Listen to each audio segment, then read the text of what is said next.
Potholes are popping up everywhere. They're wide, they're deep, they're wreaking havoc on your car. In today's Transit Tuesday, our friend Greg Mocker hit the streets to hear what drivers are demanding from officials. Watch the road. Hazards can pop up anywhere. It's that time of year. You have to be on the lookout for potholes. Big gaping holes in the road. I came from Suffolk County out here, and the roads are terrible. PJ has an extra set of eyes. Navigators point out the big ones. If you see one, you yell it out. He got it all under control. They pulled into a service station in Carl Place to get gas Monday. The repair shop needs its own repairs. A private crew was patching holes in the station parking lot. I hit a few this season, you know. I got to do my swerving on the highway. But we do get a few cars with bent rims. Mike and the crew are ready to fix flat tires or bent rims. Those are the tougher repairs. Every March, February, March, and April, we get all the cars in because of the potholes. Well, I'm finding the roads are definitely horrible. You know, I actually had to travel upstate New York yesterday, and the potholes were horrific on the New York State Thruway. The winter has an impact on the street. All the snow and ice melting and refreezing. It's science.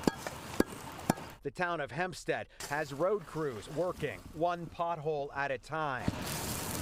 Crews follow along, fill by hand. This year has been the worst in recent memory. New York State Senator Dean Murray from East Patchogue prioritizes road projects. He's been talking to the New York State Department of Transportation. The Highway Department has extra contractors that get assigned. They will be addressing those almost immediately to get out there and fill in the existing potholes. Any potholes they don't cover in that stretch, DOT will cover. Welcome, Greg. It's it's nice to look out there and see that work's actually getting done out there on Long Island, but there are still so many potholes out there. I know. We just made it through the winter, and now we got to do this. Even on the bus, you get the bump. It's like a thing. Yes. What is the timeline? Like, what can New Yorkers expect to see in terms of this work? Yesterday, and certainly we want it done that way. A lot of these bigger potholes are getting play on social media, and officials are responding to that. Long Island especially. People have been highlighting it, and the Highway Department has been out there the next day or even later that day. They patch it.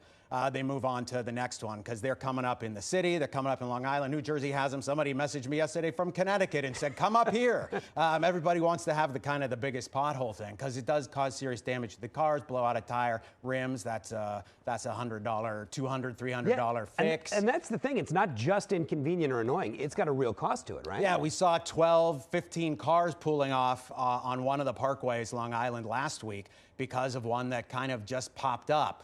The traffic creates these, the heavier trucks. So the fix ultimately is a better paving or a new milling of a thing. Yeah. But then we're going to complain about the road construction that is there in the summer or later in the spring. But they have a plan to actually do more construction, to patch and to pave on the LIE, on Sunrise Highway, and New York City, of course, is working on that around the city.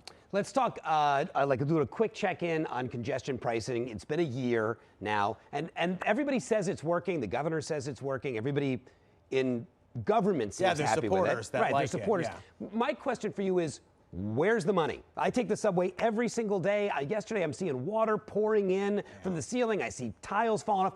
I don't mind paying the extra fees, but I want to see them doing something in my city. I know, and it's a giant system, and we're always going to see that thing popping up there. I went back and looked at some of the promises that they told us when this was getting started, and it's fixing things that we might not see. A lot of it is the power, the bus depots, some of the fan systems, the things that make the system run to get a better service delivery for you. Ultimately, we're going to see some new trains. They're going to purchase some new trains, new buses, new Metro North trains as well. Marisol, I mentioned that one for you. The Long Island Railroad sees some new trains as well. It's kind of the infrastructure rebuilding, but those are always going to pop up. It's such an old system. Again, it goes to getting the work in the areas that are targeted, addressing the things that pop up. I think if we could hear from the MTA, if we could hear, hey, this is your money, this is how much we've taken in, and this is what we're doing with it, I think the communication would probably make a lot of us who are paying these fees feel better. Yeah, and I should say elevators, because accessibility was a big thing, deal, and that's yeah. one that the MTA is trying to say, hey, look, we have 20 new elevators in the past 2 years, and we have even 25 more in the pipeline because of that congestion pricing thing. So they really are hanging it on accessibility, which is something that needs to be done anyway. Yes. Which is good. The subway's for all New Yorkers, and it should be accessible. Absolutely. So that's like that's something that's still in process. It's raised about $500 million from the tolls. And that allows the MTA to borrow some more money, because everything's financed through debt and bonds, and that's the way they end up spending $15 billion. So, or budgeting $15 billion worth of improvements. I think it's only going to get better because it has to. Yeah, agreed. Greg, thank you so much. If you want to stay up to date with everything that's happening on the roads and the rails and much more, follow Greg on Instagram or visit us over at pix11.com.